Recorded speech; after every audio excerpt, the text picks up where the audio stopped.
샬롬. 오늘은 여러분들에게 평안, 하나님이 주시는 평안에 대해서 얘기를 하기를 원합니다. 평안을 너에게 주노라. 좋은 복음 성가가 있습니다. 한번 들어보시고 은혜 받기 원합니다. 오늘 주시는 말씀은 요한복음 우린 14장 27절부터 읽었지만 26절부터 읽어드리겠습니다. 보혜사 곧 아버지께서 내 이름을 보내실 성령, 그가 너희에게 모든 것을 가르치고 내가 너희에게 말한 모든 것을 생각나게 하리라. 평안을 너희에게 끼치노니 곧 나의 평안을 너희에게 주노라. 내가 너희에게 주는 것은 세상이 주는 것과 같지 아니하니라. 너희는 마음에 근심하지도 말고 두려워하지도 말라. 아멘. 이 말씀의 배경은 예수님께서 큰 사역을 많이 했습니다. 그러다 보니까 12제자도 생겼고 수많은 이름을 알 수 없는 제자들, 허다한 무리들이 쫓아다녔습니다. 그들이 보는 것은 예수님을 쫓아다니면서 아마 부스러기처럼 이제 예수님이 왕이 되면 뭐 한 자리 할 수 있겠구나 생각했는데 예수님의 뜻은 그것이 아닙니다. 내가 이제 다시 아버지 곁으로 돌아갈 거다. 이 땅에 있는 것이 아니라 돌아갈 것이다. 또 그 비사는 내가 십자가에 죽을 것이다. 그런 겁니다. 그 사람들이 두려워하겠습니다. 많은 사람들이 떠나갔고 제자들도 웅성웅성합니다. 아니, 눈에 보이는 것을 얻으려고 내가 예수님을 쫓아갔는데 예수님이 다른 곳으로 간다는 것입니다. 여러분들은 교회를 어떤 명목으로 나옵니까? 여러 가지 이유가 있을 겁니다. 정말 하나님이 주시는 말씀으로 위로받아 오는 사람이 있는가 하면 눈에 보이는 다른 것 때문에 오는 사람도 있을 겁니다. 다 그 모든 사람들도 다 교회에 오는 사람들입니다. 예수님의 제자들도 그랬습니다. 예수님이 정말 좋아서 쫓아다니는 사람도 있고 예수님이 기적과 이적과 또는 많은 것을 행하니까 그것을 보고 좋고 좋아서 온 사람도 있을 겁니다. 근데 예수님은 뭐라고 그러냐면 내가 아버지 곁으로 가는데 너희들이 나를 못 볼 거지만 그러나 너희들에게 나와 동일한 더 큰 보혜사 성령을 주어서 너희들이 하나님의 뜻을 알게 할 것이고 또한 내가 너희들에게 이 세상과 다른 평안을 주겠다는 겁니다. 그래서 오늘 평안을 너에게 주노라의 세 가지 키워드는 이겁니다. 하나님의 뜻이 무엇인지, 그리고 평안이 무엇인지, 그 다음에 예수님을 믿는 사람은 어떻게 살아야 되는지에 대한 이 세 가지가 나와 여러분에게 도전이 되기를 원합니다. 그래서 여러분의 삶 속에서 지금 왜 우리가 신앙생활 하는지, 교회에 나오는지를 다시 한번 돌아보기를 원합니다. 첫 번째, 하나님의 뜻은 항상 제자들에게 평안을 주려는 것입니다. 그래서 눈에 보이는 예수님이 사라져도 또 다른 눈에 보이지 않는 보혜사 또는 느낄 수 있는 성령님께서 오셔서 하나님의 뜻을 알게 하려고 하는 것입니다. 세상에 평안이 참 많습니다. 두 번째로 세상에 평안이 많지만 예수님이 주시는 평안을 누리라. 왜냐하면 그것이 진정한 평안을 누리라는 것이 오늘의 핵심 주제입니다. 그리고 세 번째는 예수님 말씀을 믿는 사람은 두려워하거나 근심하지 말라는 것이 오늘의 평안을 너에게 주노라의 세 가지 키워드와 핵심입니다. 이제 이걸 간단히 다시 한번 증거합니다. 저를 보세요. 평안을 주노라 할 때 첫 번째, 하나님의 뜻은 뭐냐면 나와 여러분들에게 평안을 주는데 이 평안이 뭐냐면 생명을 주려는 것입니다. 진정한 생명. 하나님이 예수님을 왜 이 땅에 보내셨습니까? 병자를 고치고 귀신을 쫓아내고 무리를 걸으시고 오병이어 빵 5개와 물고기 2마리로 수천 명을 먹이는 기적을 보여주려고 이 땅에 오셨나요? 그것도 맞습니다. 하나님이 하시고 예수님이 하셨으니까. 하지만 그보다 더 큰 것은 요한복음 3장 16절에서 17절의 그 말씀에서 하나님이 예수님을 이 땅에 보낸 것, 그리고 하나님이 나와 여러분 세상 사람들에 대한 것을 어떻게 바라보는 뜻을 알 수 있습니다. 읽어드리겠습니다. 하나님이 세상을 이처럼 사랑하사 독생자를 주셨으니 이는 그를 믿는 자마다 멸망치 않고 영생을 얻게 하려 하심이라. 하나님이 그 아들을 세상에 보내신 것은 세상을 심판하려 하심이 아니요 그로 말미암아 세상이 구원을 받게 하려 하심이라. 아멘. 저를 보십시오. 하나님의 뜻이 뭔지 아십니까? 하나님은 여러분, 나를 사랑한다는 것입니다. 우리가 신앙생활, 교회에 나오는 것은 무엇을 확인하고 싶은 거냐면 하나님이 나를 사랑하는 것을 직장에서, 가정에서, 그리고 우리 길거리에서 그것을 확인하며 그 기쁨으로 이 교회에서 다시 감사를 돌리기 위해서 예배를 드리는 것입니다. 하나님은 여러분을 사랑하십니다. 여러분이 궁금한 게 있습니다. 하나님이 나를 사랑하는데 지금 내 마음에 평안이 있는 건지 불안과 초조가 있는 건지를 한번 생각해 보시기 원합니다. 하나님은 여러분을 사랑하십니다. 그래서 사랑하는 것을 보여주기 위해서 하나밖에 only son 예수님을 이 땅에 보내셨습니다. 우리는 압니다. 우리의 모든 죄와 허물을 대신 담당하고 십자가에 죽기 위해서 죽으라고 예수님을 이 땅에 보내준 겁니다. 가장 귀한 것을 주기 위해서 이 땅에 보내신 겁니다. 누구를 좋아하시거나 누구를 사랑한 그런 대상들이 사람이든 환경이든 또는 동물이 있습니까? 어떡합니까? 누구를 사랑하면 우리의 시간을 드리고 마음을 드리고 정성을 드리고 재물도 드립니다.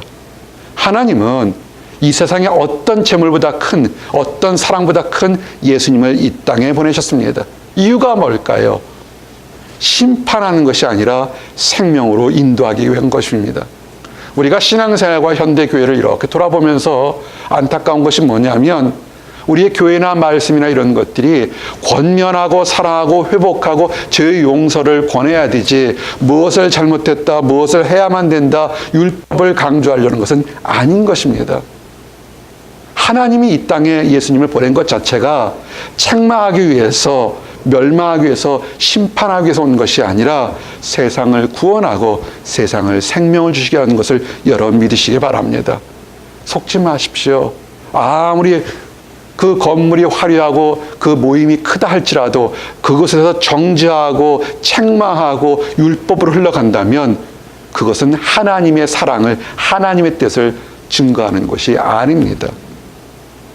설교 전에 얘기한 것처럼 부족하다 할지라도 하나님 은혜를 사마리아인처럼 달려드는 사람에게 축복을 준다고 얘기를 했습니다.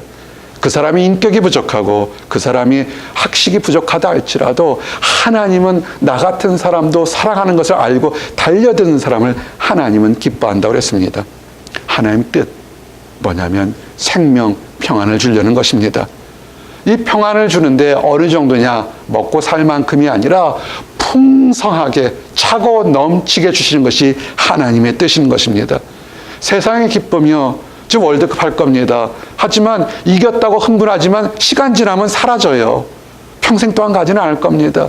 좋은 차를 샀다고 기뻐하지만 시간 지나면 애물단지가 돼버려요.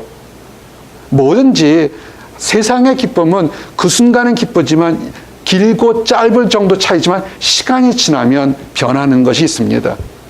그것이 세상의 기쁨입니다.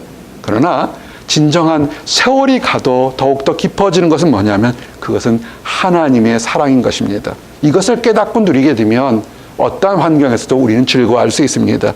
이것을 누리고 즐겨왔던 사람이 다윗입니다. 시편 4절, 7절, 8절에 보니까 주께서 내 마음에 두신 기쁨은 그들의 곡식과 새 포도주가 풍성할 때보다 더하니이다.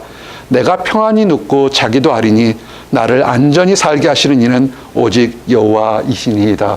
아멘. 많은 사람들이 다 포도주나 곡식이 많고 풍성하면 행복하다고 생각합니다. 물질이 많으면, 환경이 좋아지면 평안하다고 느낍니다.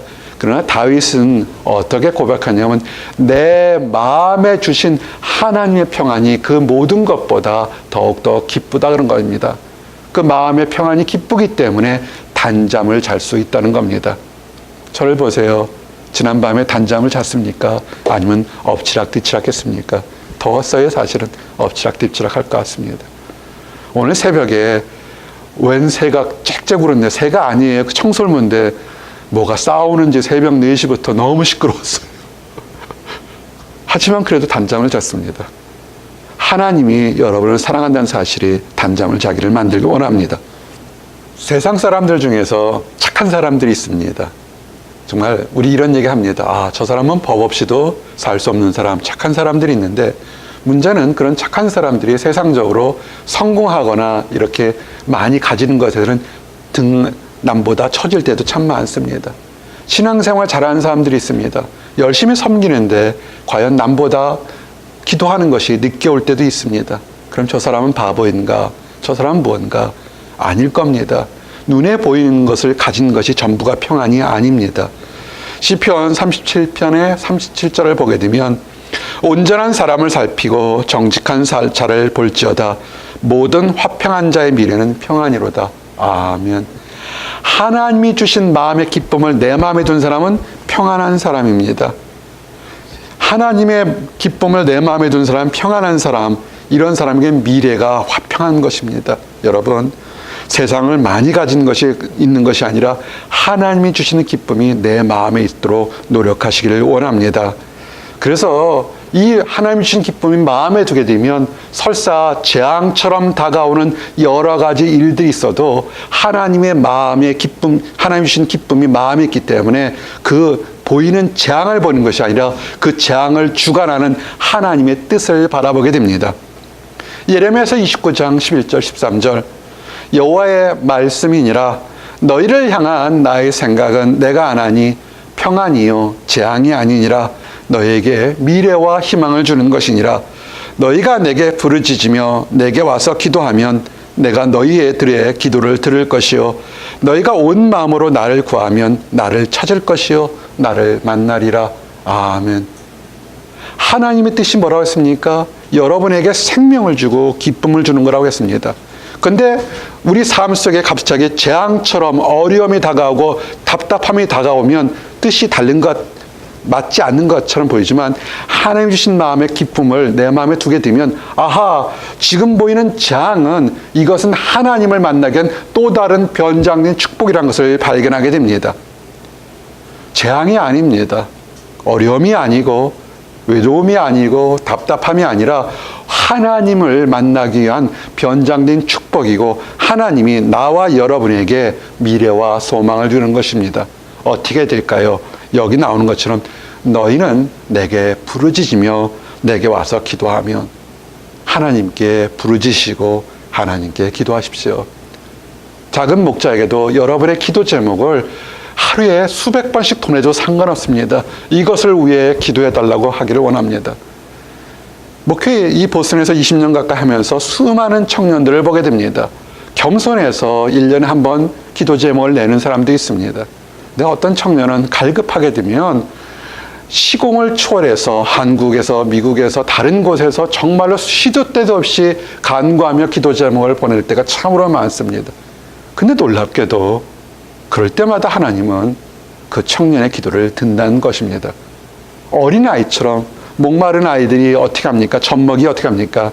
응애, 응애, 젖 먹을 때가 됐어요. 어머니 뭐 하십니까? 이럽니까? 아니, 그러지 않을 겁니다. 계속 목이 터지라 울 겁니다. 응애, 응애, 응애, 응애. 어떻게 합니까? 어머니가 그 젖을 다기 전까지는 계속 간구를 할 겁니다. 간구하십시오.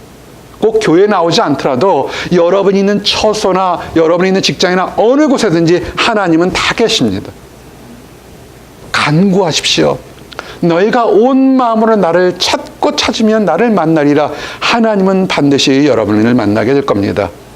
이것이 하나님의 뜻인 것입니다. 첫 번째, 생명을 주시고 풍성한 기쁨 속에서 설사 그것이 어려운 것 같지만 하나님을 만나는 변장된 축복이 그것이 하나님의 뜻인 것입니다. 첫 번째를 증거했습니다. 두 번째, 우리가 평안을 너에게 주노라 할 때 우리가 해야 될 것이 뭐냐면 평안, 세상의 평안을 구하지 말고 진정한 평안을 의지하시기 바랍니다. 헛된 세상의 평안을 구하지 마십시오. 신명기 23장 5절에서 6절 보니까 내 하나님 여호와께서 너를 사랑하심으로 네 하나님 여호와께서 발람의 말을 듣지 아니하시고 네 하나님 여호와께서 그 저주를 변하여 복이 되게 하셨나니 네 평생에 그들의 평안함과 형통함을 영원히 구하지 말지니라. 아멘. 이 말씀의 배경을 잠깐 증명하면 이스라엘 백성들이 애굽에서 있어 광야로 나왔습니다. 광야에서 그들이 많은 길을 헤매고 있었습니다. 그런데 그들이 애굽에서 나와서 광야로 들어갔을 때 그들을 환영한 민족들도 있지만 암몬 사람과 모압 사람들은 그들을 배척했습니다. 같이 사실은 먼 지척에 보면 다 아브라함의 후손인데도 배척하고 죽이려고 노력했습니다. 오죽했으면 부울의 아들 발람에게 그 하나님의 말씀을 전하는 발람에게 뇌물을 까이줘서 이스라엘 백성들을 저주하라고 뇌물을 까이줬습니다. 참 못됐죠. 그냥 미워하는 것이 아니라 저주를 하라고 그 발람에게 뇌물을 까이줬습니다. 근데 발람이 저주는커녕 그 입술이 하나님 입장에서 저주가 아니라 오히려 하나님 말씀이 대언이 됐던 것입니다. 근데 그 당시를 보게 되면 이스라엘 백성들은 이제 애굽에서 정든 곳에서 나와서 유목민으로 지금 질서가 없고 체계가 없는 힘든 상황에 있었습니다. 암몬 사람들과 모압 사람들은 이미 가나안 땅과 광야에서 이미 정착된 사람들입니다. 잘 살았습니다. 하나님 뭐라고 그러냐면 이스라엘 백성들에게 너희가 지금 유목민처럼 떠들지만 언젠간 가나안 땅에 들어갈 것인데 너희들이 해야 될 것이 뭐냐면 지금 떠돌이처럼 사는 삶에서 이미 잘 살고 잘 먹고 하지만 하나님을 배척하고 하나님을 알지 못하는 암몬과 모압 사람들의 그 번영은 바라보지 마라. 평안은 바라보지 말라는 것입니다. 이제 이 말씀을 우리에게 한번 적용시켜 보겠습니다. 우리는 지금 미국 땅에 삽니다. 우리의 살아가던 조국 대한민국에서 지구의 동편으로 정반대에 살고 있습니다. 신분이 확실한 사람도 있지만 신분이 불확실한 사람도 참으로 많습니다. 여러분이 이 동네에 수없이 많은 이민자들이나 유학생이나 수없이 많은 사람들을 만나게 됩니다. 어떻게 하십니까? 똑같이 이방인으로 사는 사람들 중에서 어떤 사람들은 내 신분이 기득권이 있다고 사람들을 법률적인 비자 문제 때문에 무시하거나 조롱하거나 책망하는 사람들이 있습니다. 해봤자 영주권 없어, 시민권 없어, 직장 없어, 비자 없기 때문에 너는 가야 된다고 조롱하는 사람이 있는가 하면 어떤 사람들은 자기가 내가 당한 똑같은 고통 때문에 가슴이 저려가는 아픔 때문에 동일한 마음으로 이 형제가, 이 자매가, 이 청년이 하나님 안에서 정착할 수 있는 새로운 기회를 달라고 기도하는 사람들이 있습니다. 어떻게 하시겠습니까? 여러분, 먼저 기득권을 가지고 다른 사람 잘 산다고 다른 사람을 무시하지 마시기 바랍니다. 그 연약한 사람도 울면서 하나님께 바라보고 기도할 수 있다는 것을 아셔야 됩니다. 내 평생에 그들의 평안함과 형통함을 영원히 구하지 말라. 이미 미리 기득권이 됐고 이미 미리 잘 먹고 살게 된다고 그러면서도 하나님을 알지 못하는 사람들이 오히려 하나님의 백성들을 조롱하고 기롱할 때 그렇게 사는 사람들의 평안함의 형통함은 영원히 구하지 말라는 것입니다. 그러지 마십시오. 우리가 오래 살면서 잘 먹고 잘 살 수 있지만 새로운 사람들, 이제 유학 온 사람들에게 우리의 기득권을 자랑하는 것이 아니라 그들에게 평안하고 이 힘들고 어려운 이민생활, 유학생활 얼마나 힘들겠습니까?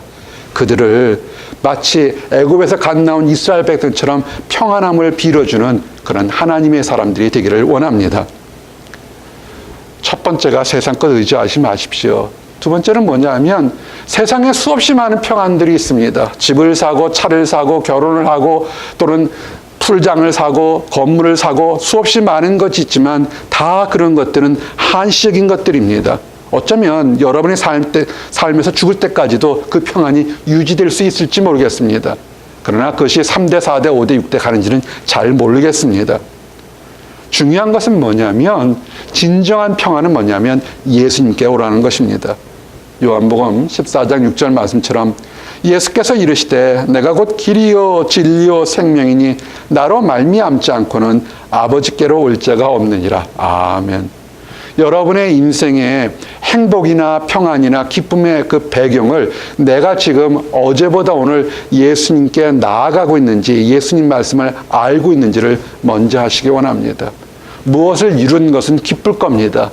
하지만 무엇을 이루어서 쌓아놓으면 동시에 또 다른 고민도 옆에 쌓인다는 것을 아셔야 됩니다.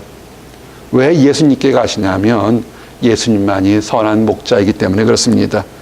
예수님이 스스로 얘기합니다. 요한복음 10장 9절 10절 내가 문이니 누구든지 나로 말미암아 들어가면 구원을 받고 또 들어가며 나오며 꼴을 얻으리라. 도둑이 오는 것은 도둑질하고 죽이고 멸망시키려는 것뿐이요 내가 온 것은 양으로 생명을 얻게 하고 더 풍성히 얻게 하려는 것이라. 아멘. 우리는 풍성히 얻으려고 노력을 합니다. 기쁨을 가지려고 노력합니다. 그런데 예수님이 있는 예수님의 문으로 들어가는 것이 아니라 세상 밖으로 들어가서 찾으면 결국은 찾아도 뺏기고 또 그 주변에 여러분의 기쁨을 뺏으는 허다한 악한 것들이 많다는 것을 아셔야 합니다.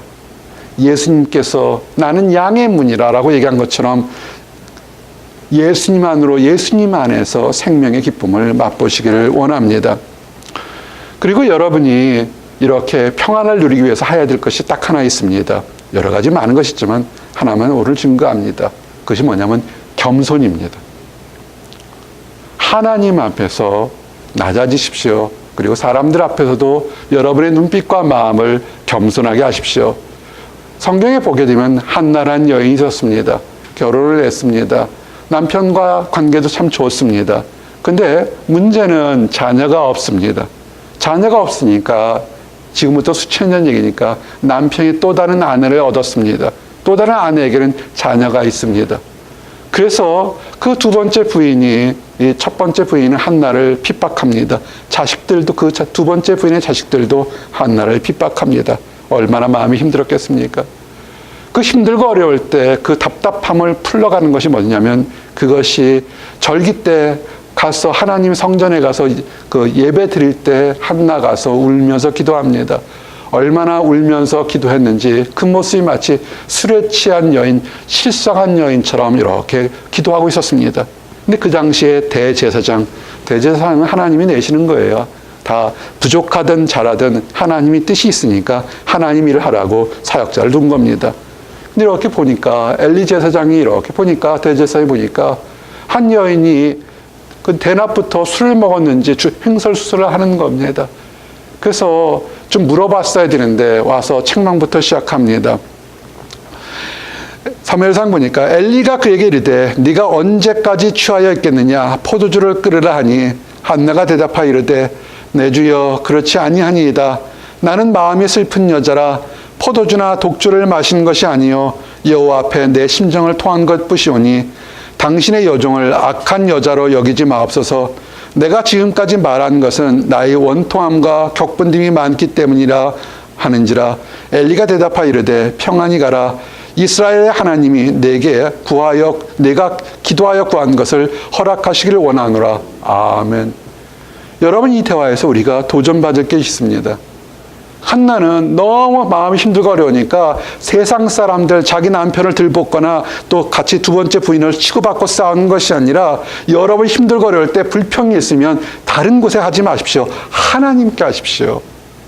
그 모습이 얼마나 처절했으면 술에 취한 실상한 여인처럼 보였겠습니까? 울고불고 했던 거예요. 그런데 그 모습을 제대로 파악하지 못한 엘리 제사장이 엄격 얘기를 한 겁니다. 왜 술 취해서 왜 이 성전에서 이러고 있느냐 이런 겁니다. 그럴 때 이 한나가 겸손하게 얘기합니다. 만약에 세상 사람처럼 내가 지금 답답해서 있는데 누가 알지도 못하고 뭐라고 하면 어떻게 하겠습니까? 같이 멱살잡이도 할 수도 있죠. 근데 한나는 그러지 않았습니다. 앞에서 얘기하는 사람이 하나님이 조인 대제사장이었고 그래서 그가 겸손하게 얘기합니다. 내 주여 그런 거 아닙니다. 내가 마음이 억울하고 답답해서 슬퍼서 그런 거지. 그래서 하나님께 얘기한 거지. 내가 술 취해서 그런 것이 아닙니다. 얘기했습니다. 엘리 대제사장이 듣고 나니까 실수했다고 생각할 수도 있죠. 그랬더니 오히려 엘리 대제사장이 대제사장으로서 한나에게 하나님이 할 수 있는 축복을 빌어준 겁니다. 뭐라고 그랬습니까? 평안히 가라. 그리고 이스라엘 하나님이 내가 기도하여 간 것이 이루리라. 내가 답답하고 억울했을 때 오히려 겸손하게 하나님의 말씀대로 겸손했더니 오히려 책망하던 사람들에게 축복과 하나님의 은혜를 빌은 것을 받았게 됐습니다. 그 후에 한나가 어떻게 했습니까? 아들을 낳습니다. 사무엘을 낳습니다. 나중에 사무엘이 뭐 됐습니까? 이스라엘의 영적인 지도자가 되는 그런 것이 됐습니다. 여러분, 힘들고 어려울 때 사람 의지하지 마십시오. 수천 번 얘기한 것 같습니다. 목회할 때. 사람은 사랑할 존재지 의지하지 마십시오. 그것이 남편이 되든 아내가 되든 부모가 되든 의지하지 마십시오. 여러분이 의지할 존재는 하나님입니다. 다른 가족들은 사랑을 나눌 존재입니다. 그럴 때 여러분에게 축복이 넘칠 겁니다. 이제 세 번째, 평안을 너에게 주노라. 여러분이 이제 하나님의 뜻과 우리가 어떻게 평안을 얻는지 알았다면 여러분 마음에 근심하거나 두려워하지 마십시오. 수없이 많은 근심하거나 두려울 것이 있지만 우리가 해야 될 것은 말씀을 믿고서 두려움을 이기라는 겁니다. 요한복음 16장 33절 말씀처럼 이것을 너에게 이르는 것은 너희로 내 안에서 평안을 누리게 하려 함이라. 세상에서는 너희가 환난을 당하나 담대하라. 내가 세상을 이겼노라. 아멘. 예수님이 제자들에게 직접 하신 말씀입니다. 그리고 우리에게 하시는 말씀입니다. 크리스찬이라고 다 형통하고 물질이 형통하고 사업이 형통하고 환경이 형통할 거라고 생각하지 마십시오. 때로는 힘들고 어려운 것이 있고 남보다 뒤처질 때가 참 많습니다. 변장된 축복이기 때문에 그렇습니다. 그런 모든 환경 속에서 담대하십시오. 세상의 악한 것들이 믿는 사람들을 핍박하고 쓸어 넘어뜨리려 할 때도 그 모든 것을 이긴 분은 우리 주님입니다. 우리 주님의 뜻이 있어서 지금 우리에게 잠시 동안 여기에 놔둔 거지 우리를 망하게 두지는 않습니다. 하나님 안에 있는 예수님의 평안을 계속 누리기를 바랍니다. 이사야서의 말씀처럼 우리에게 주시는 말씀처럼 두려워 말라 내가 너와 함께함이라. 놀라지 말라 나는 네 하나님이 됨이라. 내가 너를 굳세게 하리라. 참으로 너를 도와주리라. 참으로 나의 의로운 오른손으로 너를 붙들리라. 아멘. 이사야 41장 10절의 말씀이 나와 여러분의 축복과 위로와 보전이 되기를 원합니다. 두려워하지 마십시오. 하나님이 여러분의 상황을 지금 알고 있습니다. 여러분의 손을 잡고 계신 분은 하나님 한 분이십니다. 그리고 또 하나 우리가 두려워하지 않는 것은 뭐냐면 변함이 없다는 겁니다. 우리의 하나님, 우리의 사랑하는 주님 예수님은 세상가에서 변함이 없습니다. 우리 처음 설교하기 전에 어떤 한 청년과 3년 동안 교제하면서 났을 때 그 변덕스러운 마음을 바꾼 청년 때문에 상처받은 것 때문에 얘기를 했습니다. 그러나 세상은 변해도 변하지 않는 분은 우리의 주님 예수님인 것입니다. 세상은 옷과 같이 변하지만 우리의 주님은 태초를 창조한 이래로 그대로 변하지 않습니다. 그래서 우리에게 할 수 있는 것, 이제 왜 우리에게 평안을 주기를 원한다고 말씀하신 이유가 그 결론을 내리고 마치겠습니다. 평안을 우리에게 주는 것은 뭐냐면 우리에게 평안을 주는 것을 그 평안을 다른 사람들에게 나누어 주기 위해서 예수님이 그랬던 것입니다. 요한복음 20장 19절 23절에 이날 곧 안식 후 첫날 저녁 때 제자들이 유대인들을 두려워 모인 곳에 문을 닫았더니 예수께서 오사 가운데 서서 이르시되 너희에게 평강이 있을지어다. 이 말씀을 하시고 손과 옆구리를 보이시니 제자들이 주를 보고 기뻐하더라. 예수께서 또 이르시되 너에게 평강이 있을지어다. 아버지께서 나를 보내신 것 같이 나도 너희를 보내노라. 이 말씀을 하시고 그들을 향하여 숨을 내쉬며 이르시되 성령을 받으라. 너희가 누구의 죄든지 사하면 사하여질 것이요 누구의 죄든지 그대로 두면 그대로 있으리라 하시니라. 아멘. 평안을 너에게 주겠다는 그 하나님의 축복의 그 목적은 뭐냐면 우리를 통해서 평안이 전달되기를 원하는 것입니다. 이 땅에 태어나서 위대한 사람들이 하는 위대한 얘기들이 많습니다. 근데 이 땅에 태어나서 십자가를 지시고 모든 죄를 다 담당하시고 죽으셨다가 부활하신 예수님의 첫 마디가 얼마나 중요하겠습니까? 그 첫 마디가 뭔지 아십니까? 제자들에게 하신 말씀이 공포에 떠는 제자들에게 첫 번째 평안할지어다, 평강이 너에게 있을지어다는 것입니다. 샬롬을 얘기했던 것입니다.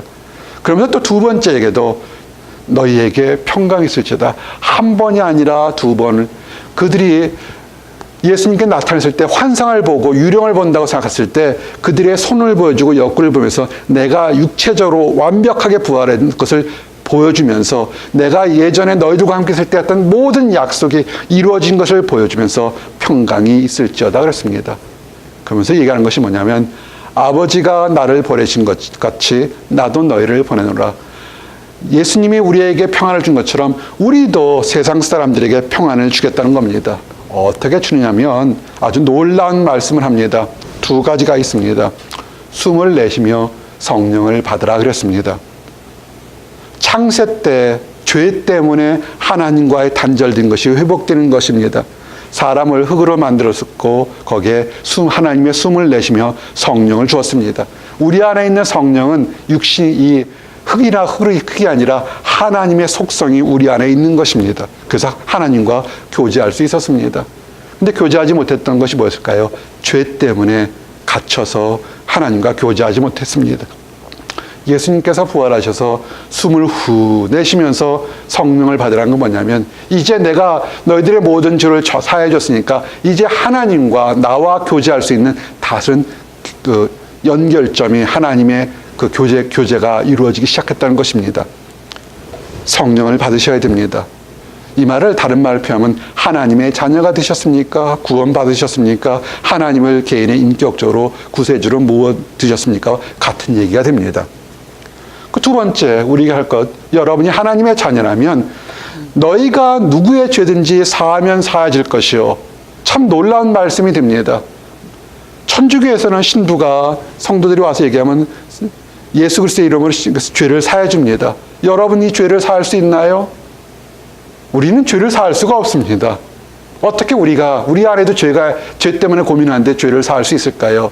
근데 뭐냐면 누구의 죄를 사하면 사해질 거는 뭐냐면 우리는 할 수 없지만 우리 안에 계신 성령 하나님이 다른 사람의 죄를 용서할 수 있다는 겁니다. 그리고 그 사람이 설사 죄인이었는데 그 사람이 하나님을 영접하게 되면 하나님의 영이 그 안에 들어가면 그 죄가 사해질 수 있다는 겁니다. 뭘 말씀하고 싶으셨을까요? 하나님의 사랑을 전파하십시오. 여러분을 이곳에 부르신 것, 여러분을 평안을 주는 것은 여러분을 통해서 하나님의 사랑을 전파하기를 원하셨던 겁니다. 그리고 지금 힘들고 어렵고 외롭고 답답하지라도 두려워하지 마십시오. 나는 혼자라고. 이 보스턴에서 가장 무서운 것이 뭐냐면 나는 혼자라는 생각이 들 때가 가장 무섭고 힘듭니다. 그러나 세상 사람들 주변이 여러분 곁에 없다 할지라도 여러분의 곁에 있는 분이 한 분 계십니다. 내가 세상 끝날까지 너희와 항상 함께 있으리라. 아멘. 마태복음 28장 20절 예수님이 하신 것처럼 내가 세상 끝날까지 너희와 항상 함께 있으리라. 눈에 보이지 않는다고 우리 예수님이 없는 것이 아니라 지금도 우리와 함께 계시는 우리 주님을 믿고 당당하게 두려움 없이 평안을 누리시기를 원합니다. 기도하시겠습니다. 할렐루야. 하나님 감사합니다. 평안을 우리에게 주심을 인하여 감사합니다. 우리가 알 수도 없는 평안, 만질 수도 없는 평안을 우리에게 주셔서 우리가 기쁨 가운데 살아갈 수 있도록 허락해 주심을 인하여 감사합니다. 두려워하지 말라. 내가 너와 함께함이라. 놀라지 말라. 나는 네 하나님이 됨이라. 내가 너를 굳세게 하리라. 참으로 너를 도와주리라. 참으로 나의 의로운 오른손으로 너를 붙들리라. 말씀하신 하나님의 약속이 우리를 아버지 두려움 없이 살게 합니다. 아버지, 우리가 하나님 앞에서 평안을 누리는 것처럼 이 평안을 하나님을 알지 못하는 사람들, 안다고 하면서도 세상 밖으로 달려가 초조한 사람들에게 나누어 줄 수 있도록 인도하여 주시옵소서. 그래서 그 모든 사람들이 하나님 안에서 평안을 누리도록 허락하여 주시옵소서. 늘 감사드립니다. 예수 그리스도 이름 받들어 기도드렸습니다. 아멘.